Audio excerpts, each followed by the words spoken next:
This is Gabriela on the scene today with Talk Network Radio. We have a real treat for you just around the corner, and that is Empowered Living with Jeff Byrd. Jeff is the owner of Jeffrey Byrd Coaching, and he will be coming to you weekly to teach you more about empowered living. Now, let's join Jeff already in the studio. Hello and welcome. I'm Jeff Byrd with Jeffrey Byrd Coaching, and I'm so glad that you joined me today. For those of you who don't know me, I'm a speaker, a trainer, and a coach with the John Maxwell team, and also I provide leadership and team and personal development through my organization, Jeffrey Byrd Coaching. Now today, I want to help us think into something that I hope becomes a movement. And I want to introduce it by asking you the question: how many of you would like more blessing on your life, on your business, on your family, on your kids, on anything you're involved with in the new year? Because this will be going out about the middle of January in 2020. On the new year, on the new decade, how many of you would like more blessing, right? So I'm just seeing mentally hands up all over the place, right? Who wouldn't? Who wouldn't? If you don't want more blessing, I need to talk to you. Please get in touch with me, because I'd like to find out what you got that's going so great that you can't imagine it being better and wouldn't like what you're doing and who you're with being blessed. So the title for today is Speak the Blessing. Speak the blessing. And this is so important. You know, think about this just mentally. Just mentally. How many times do you think about other people, see them doing something, that you may not like, and you think something negative, right? Or maybe you even say something negative to the person you're with about them, right? We do this on TV a lot too. We see, oh, they're so crazy. Why are they doing? What were they thinking? But we do this in real life too.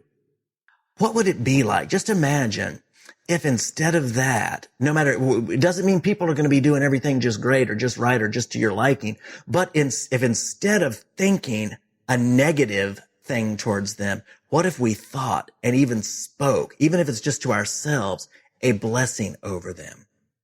Right? Now there's a great story. This is one of my favorite stories in the Old Testament in the Bible, and I just love this. I just want to unpack it for a minute. And there's this story, and this is when the children of Israel, the camp of Israel, they had come out of Egypt. You probably remember that story, with the Charlton Heston and, in the Ten Commandments. They had come out of Egypt and they were on their way to the promised land, but they were in the wilderness. And, they were moving around and they had a camp in this specific way that they set up their camp. And, a lot of the neighboring kings were very afraid of them. They had heard about what happened in Egypt, about the plagues and Pharaoh chasing them through the Red Sea and being drowned there, and how they had been miraculously delivered from being slaves in Egypt, and all of these good things that were happening to them. And a lot of these surrounding kings, they were terrified of them because they were pretty invincible, because God was very much fighting for them. And one of these kings was named Balak. And what Balak wanted to do was find a prophet who he could hire to pronounce a curse on Israel. He knew that they were blessed. He saw all these blessings happening, and he was afraid, and so he wanted to stop it. Take away the blessing, pronounce a curse. So there was this very unwise prophet by the name of Balaam. Balak is the king, Balaam is the prophet. So Balak hires Balaam. And he takes him up to a mountain overlooking where the valley where the Israelites were camped. And he did this a few times, and he said, okay, now come up here and look at them and pronounce a curse on them for me. And so Balaam would say, I need to go away and hear what God's going to say to me. And then he would come back and he would pronounce what God said. Well, this one time he comes back and he makes the king Balak so angry, because every time he comes back and Balak wants him to pronounce a curse, he pronounces a blessing on them. And, then Balak will take him to another place to look at him and pronounce a curse. He'll come back with another blessing. And this goes on like several times. And one of the times Balaam comes back, and this is what he says, and I love this. He says, behold, I have received the command to bless. When he has blessed, then I cannot revoke it. And so what he's saying is he's looking at these people that God has chosen to bless. And he's saying, when God has blessed them, there's nothing I can do against it. And I've received the command to bless these people. Wow, what if the folks around you spoke that over your life? I've received the command to bless. I speak blessing over you. I speak blessing over your life. I speak blessing over your family. I speak blessing over your career. I speak blessing over your finances. I speak blessing over everything you touch and everything that pertains to you. Right? I speak the blessing over that. And I mean, what would it be like if we did that to each other? Right? Instead of thinking, oh my gosh, I wish they'd get their act together and I wish they'd get that straight. And what if we're like, wow, I see you. I know you're struggling, but I speak a blessing over you. I know this is a difficulty. I see this thing. It may not be right, but I still speak a blessing over you. I see what you can be. And I pronounce the very best for you in this blessing. Now, this word bless, it can be to invoke divine care. It can have a very spiritual dimension. It can mean, and it often does, in churches or even like in the passage I explained in the Bible, there's this divine sense of blessing of God caring for someone and making things better than they could make them on their own, right? It can also mean to confer prosperity or happiness on somebody. You might have the means to bless them. Hey, maybe your company did real well and, you gave a Christmas bonus to your, employees. I've had that happen unexpectedly sometimes. And it's been a blessing, some extra prosperity or happiness, to confer that on somebody or even to desire it for them. Back in some archaic usage, back in Shakespeare's day, it could mean to protect or to preserve. People were blessed by having protection or having extra help to preserve them, if they were under attack or if there was an enemy coming against them. Or it can just mean to endow somebody or to pronounce favor on them. Just, hey, I favor you. No reason.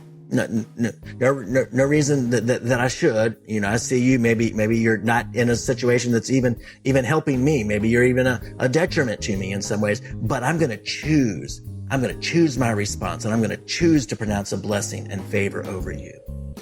Jeff will be back shortly to wrap up today's message. This is Gabriela, still on the scene today with Talk Network Radio. If you're just tuning in, you're listening to Empowered Living with Jeff Byrd. If you've missed any part of today's message, you can hear it again online, as well as the entire archive of Empowered Living at www.talknetworkradio.com or search keyword #Empowered Living. We would like to acknowledge our music partners, Sound Ideas for Corporate to the Max and Kevin MacLeod for Airport Lounge. Any scriptures read during this broadcast are from the New American Standard Version of the Holy Bible. If you would like to learn more about Jeffrey Byrd Coaching, visit www.jeffbyrdcoaching.com. That is JEFFBYRD coaching.com. Do a Facebook search for @CoachingRocks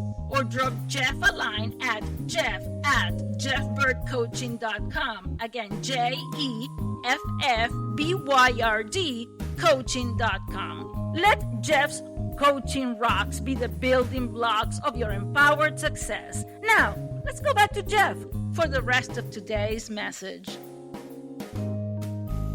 None of these things are dependent on the condition of the one being blessed. Like back in that passage that I started with, there were all kinds of things. If you read the passage, there were all kinds of things. Israel had all kinds of issues and were doing all kinds of things wrong. But Balaam, in one of those prophecies, he says God has not observed iniquity in Israel. It means something wrong with them, a moral failure, making a mistake. He has not observed iniquity in Israel. And another thing that's very, very interesting is there were 12 tribes of Israel, but they weren't all the same size. So the three and they were encamped like this, kind of horizontally and vertically. But the tribe of Judah was by far the biggest tribe, and they were at the south end of the formation. And so when you looked at it from above, this formation with its vertical and horizontal orientation formed a cross. And it's very interesting. When Balaam was looking down and the king Balak wanted him to curse them, he looked down and he saw the formation of a cross. And then he got the word from God, I have not observed anything wrong with them. and he gave him the command to bless them. And that's very interesting. Some of you may be people of faith like me. Some of you maybe not, but I think that this is so true in my own life, and I'm so grateful for it, that when God looks at me, I think he sees a cross. And he says, therefore, because I already saw everything that would ever be wrong with you, every bad attitude, every harsh word, every major thing, every devaluing other people, every devaluing of yourself, I already saw placed on my son on that cross. And now I command the blessing over you. There's nothing keeping you from all the good anymore, because I've taken all the bad away. So none of these blessings are dependent on the condition of the one being blessed. They can be on their best day. They can be on their worst. The blessing resides in the heart of the one doing the blessing. And when you pronounce blessing over somebody, it has nothing to do with their condition. You're saying, hey, I value you. I favor you. I want all the best from heaven for you. I want all of my best towards you, all of my best wishes, my best desires, and I give that to you. Now, I was reading an article by Dr. Jack Schaefer in Psychology Today, and he said this. He said, words cannot change reality, but they can change how people perceive reality. Words create filters through which people view the world around them.